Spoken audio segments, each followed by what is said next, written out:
Hey everybody, welcome back. It's Miss Day. So today we're going to talk about brush exercises, and we will be working with this paper. These are the exercises that we will complete. First, let's take a look at some brushes. This is a fan brush, obviously referring to the way the bristles are fanned out. This is a flat brush. This is a standard type of paintbrush that you would come across, as well as this one, round. Okay, this one is a very specialized brush. It's called a lizard's lick. I don't know if you can see that, but the tip, it's like a round, and then it has kind of a liner going through the center, a long, thin set of bristles. So a liner is a brush that has the long bristles that are usually in a round type style.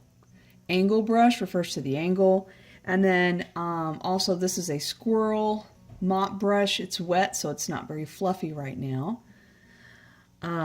So we're going to be using these brushes and working on the brush exercises. So let's get started. First thing you'll notice in the instructions, it asks you to divide your paper into 9 sections. So that's basically like a tic-tac-toe board. So you just make your paper into a tic-tac-toe, and then you will have 9. The first one is called a flat wash. So I'm going to go ahead and label it here. Flat wash. The second one is a gradation.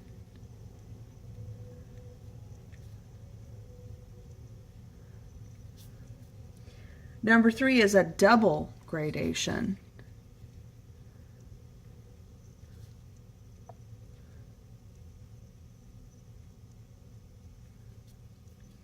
Number 4, short strokes. Number 5, long strokes. Number 6, curved.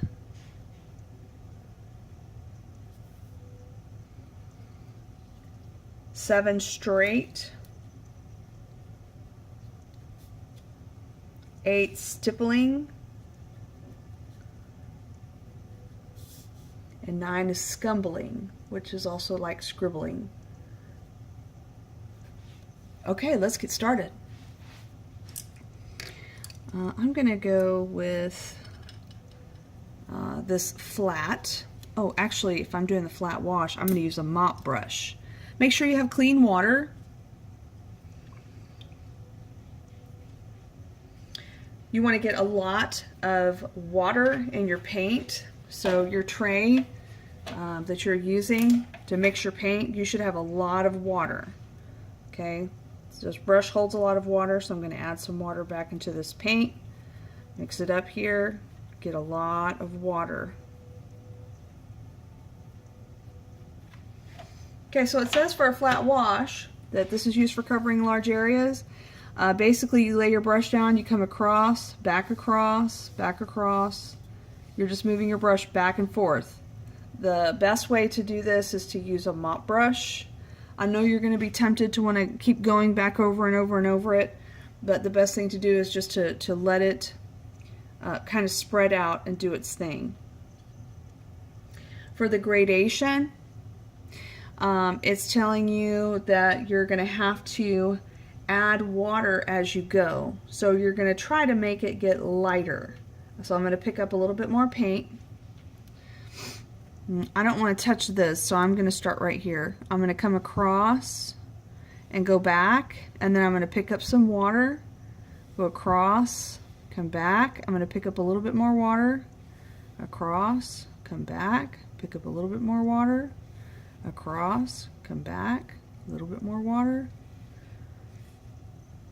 So what I'm doing here is I'm adding water to the brush, which is making the paint get lighter as it comes down the page. The double gradation is basically the same thing, but you're going to go back over it with a second color, like a glaze once it's dry. So let's go ahead and do another gradation here. So across and back, pick up a little bit of water, cross and back, a little bit more water, cross and back, a little bit more water, a little bit more water.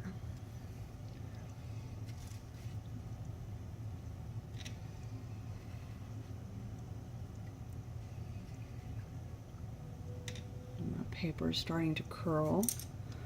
I don't really want it to do that. Let's see if I can. It's going to leave a mark, but all right. So now I'm going to go in and use this little flat brush. So this is just a flat brush. I'm going to practice some short strokes. It says for short strokes to use a flip of the wrist and paint it like grass.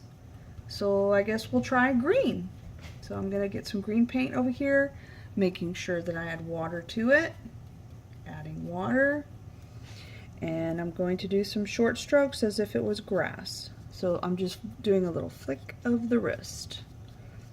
Okay, flick of the wrist. This is the short brush strokes.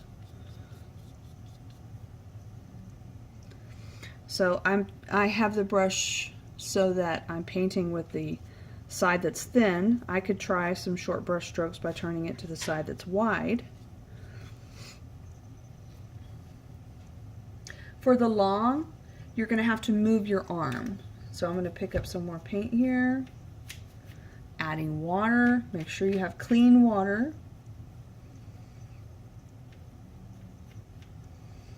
Okay, so for the long strokes, you have to move your arm. So I'm moving my whole entire arm here, not just my wrist, because these are longer strokes.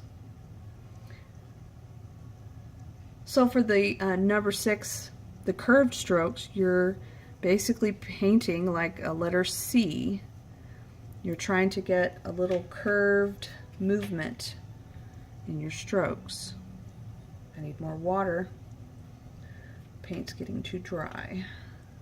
Add more water.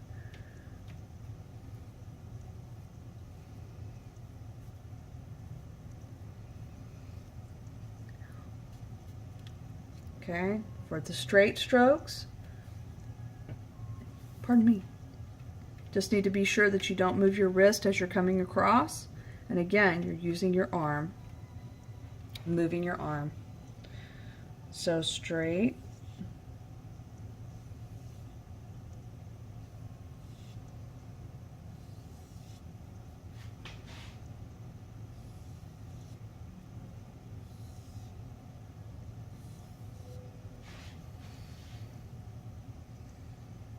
And stippling and scumbling. So stippling is dotting.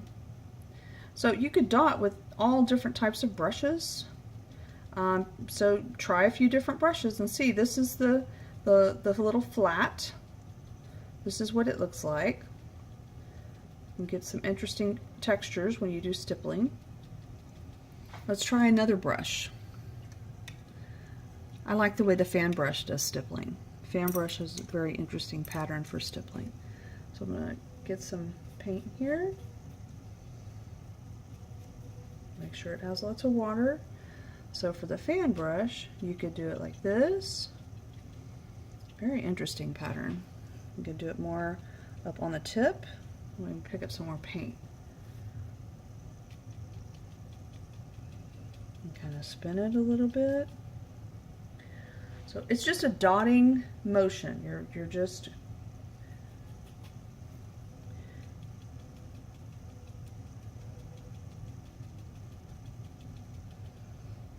there you go. So try a few different things with the stippling and with the scumbling too. So with the scumbling, it is basically like scribbling. So I'll try my liner. So I'm going to get this liner wet and I'm going to try some red paint. So I'm going to come in here and get some red paint, lots of water.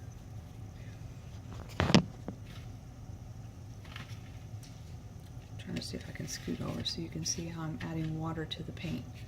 Adding water to this paint, making sure that it's very wet.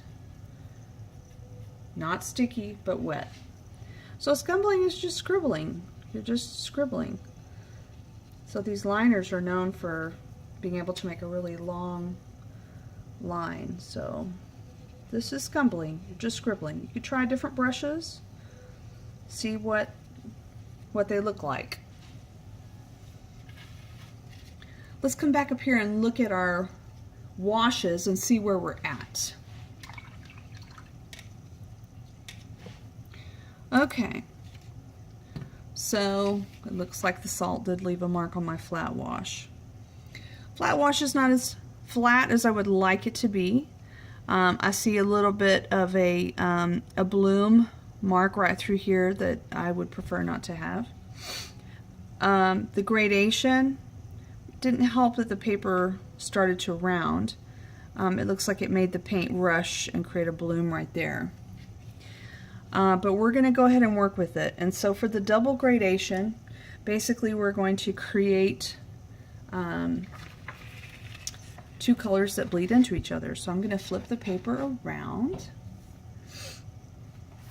And it does seem to still be a little wet here. I think I'm going to lift out that little bit that's there. So let me get a clean brush and clean water. I'm going to lift this out. Okay.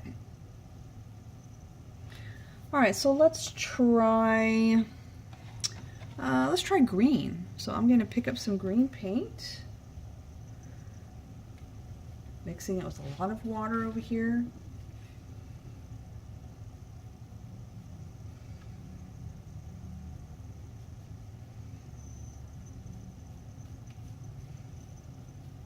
Okay, kind of a, see if I can get a little bit more blue in there, get a blue-green.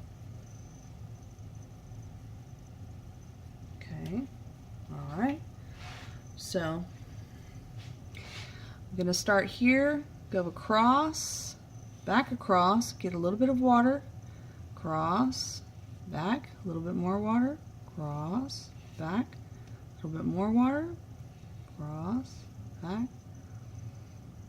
Okay, that's a gradation. Oh, excuse me, a double gradation. So you've got the color going dark, getting lighter going that way, the second color dark, getting lighter coming this way.